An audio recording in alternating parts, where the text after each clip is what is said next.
Hello friends, welcome back. Here is our next question from ICA CA Final Paper 3 Audit MCQ and Case Based Scenarios booklet. Question number 41.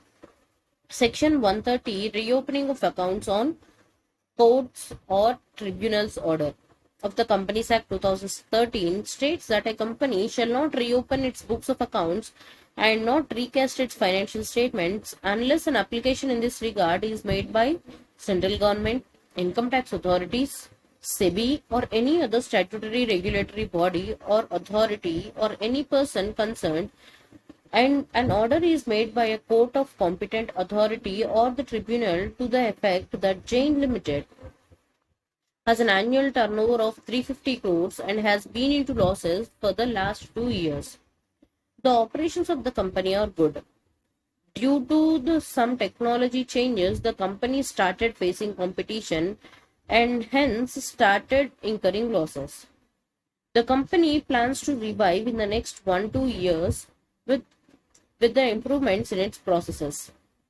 During the year ended on 31st of March 2020, the management of the company came across certain transactions relating to the financial year ended 31st of March 2019, which were erroneously missed.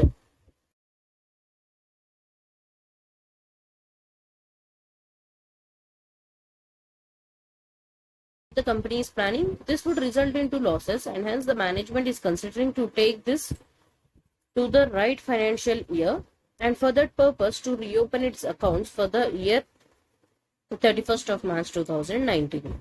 Please advise. So reopening can be done only by the application by CG, income tax authorities, SEBI, or the concerned authorities. So merely because the company wants to change, it cannot change.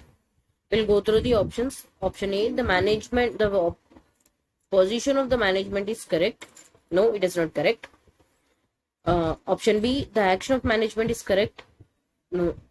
See, here the management is not correct only because the application for reopening has to be made by the prescribed authorities, not by the management.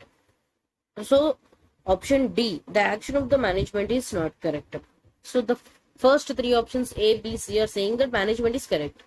But what was the reality? Management is not correct. So, option D is the correct answer. Question number 42. Remain Limited was set up initially as a private limited company. Subsequently, it got converted into a public company. The company's management has plans of expansion, but the business was not growing in an organic manner. Therefore, the management decided to acquire the competitors. During the financial year ended on 31st of March 2020, the company acquired two companies in India and France in September 19 and Jan 2020 respectively. The company controls both of these companies as per the criteria laid down under Companies Act 2013 as well as the applicable accounting standards. The management started discussions with the auditors regarding the audit, wherein it was also pointed out by the auditors that the management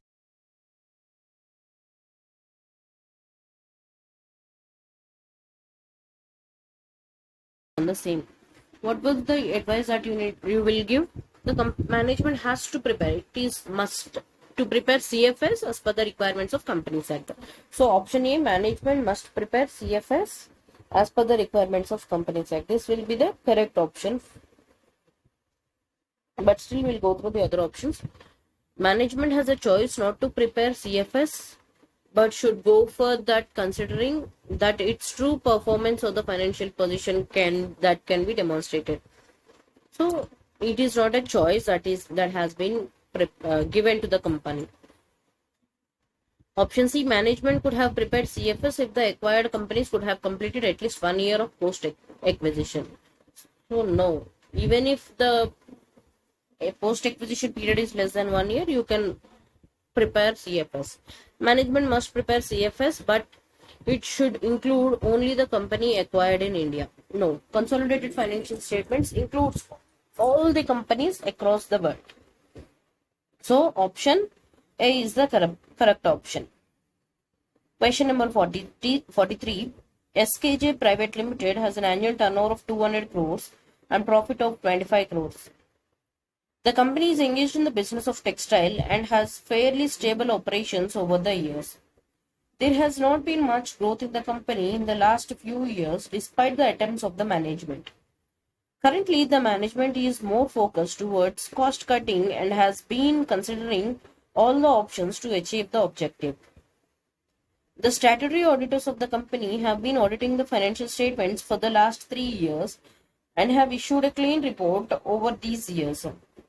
During the financial year ending on 31st of March 2019,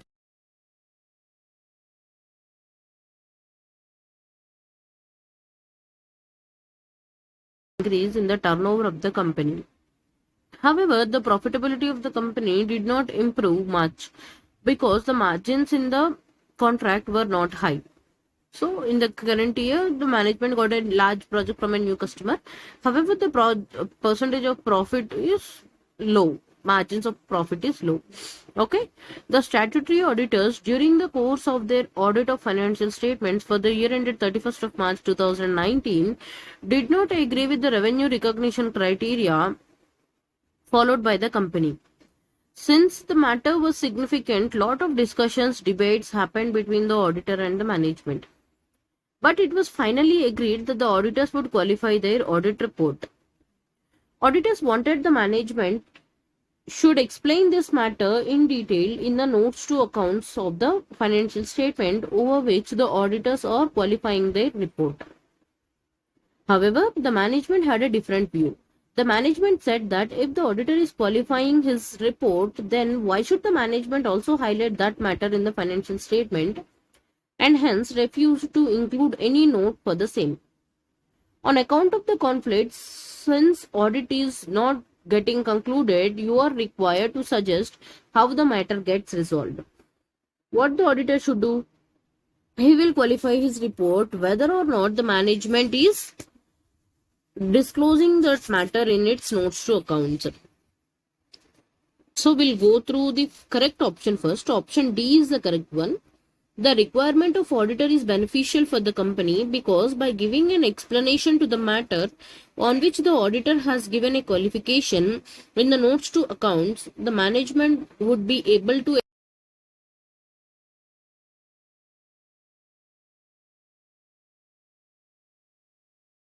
giving the qualification can give reference to the notes to accounts. Otherwise, the entire matter would form part of the audit report. However, the auditor should not hold his report if the management does not want to give any explanation in the notes to accounts. So this option was the correct option. But we'll go through the other options also. In the given situations, if the management does not agree to give a note in the financial statements, then the auditor should not hold the report. However, in such a case, the auditor would give a disclaimer of opinion. No, disclaimer of opinion cannot be given in this case. Okay. Option B. The argument of the management seems correct. Auditor cannot do both the things, that is to qualify and then also get that highlighted in the financial statements. No, this was not the correct viewpoint of the management. I will go through option C. In case of such matters relating to revenue recognition, it is always better to give a detailed explanation in the notes to accounts to the financial statements. If the explanation is satisfactory, then the auditor should also consider giving an emphasis of the matter instead of qualification. No, because revenue recognition is such a point that it has to be identified and it has to be highlighted in the audit report. So qualifying the report and also giving explanation in the notes and giving reference to the notes to accounts is good. But if the management doesn't want to disclose the same in notes to accounts, then that's fine. The entire matter will go in the qualification of audit report. We'll go through the next question, question number 44.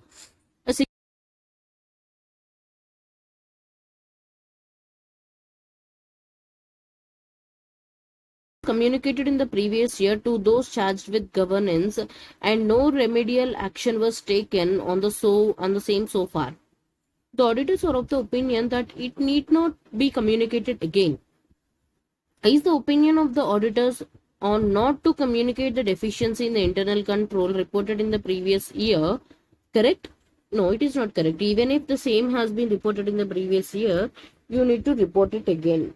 So option answer is no. So no is given in option B and D. We'll go through both these options, because option A, option C says yes, auditor is correct. So, but as per our knowledge, the auditor is wrong. We need to report. So option A and option C are straight away are incorrect options. We'll go through option B. Now, the current year's communication may repeat the description from the previous communication or simply reference the previous communication. So this is the correct option. But still we'll go through the option D. No, it needs to be communicated again, but an oral reminder to those charged with governance on the matter may suffice. So just because oral communication, that is not sufficient. You need to give a clear communication referring to the previous communication. So option B is the correct option. We'll go through the next question. Question number 45. BC Limited is in the business of manpower consulting. The company has a huge cash and bank balance, including fixed deposits with banks. During the course of audit of financial statements of the company for the year ended 31st of March 2021, auditors circulated independent bank balance confirmations. The auditor received all the balance covering fixed deposit confirmations independently.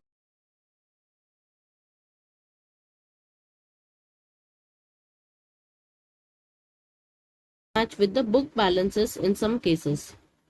The management produced the fixed deposit certificates to the auditors, wherein the balances of fixed deposits matched with the balances as per books. How should the auditor deal with this matter? What he will do? He will accept the certificates that was given by the management, because the certificates and the books are matching, and he should not even ignore the confirmations that he has received. So he has to perform some alternate audit procedures to identify the correct balances. We'll go through the options.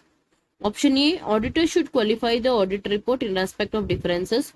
No, because he received certificates from the management. Both the certificates and the books are matching, and now he need to perform additional procedures. So option A is wrong. Option B, auditor should consider the fixed deposit certificates produced by the management and basis that any difference in the book balances of fixed deposits vis-a-vis the independent balance confirmation should be ignored. No, he should not ignore the differences. He should perform additional procedures. Option C.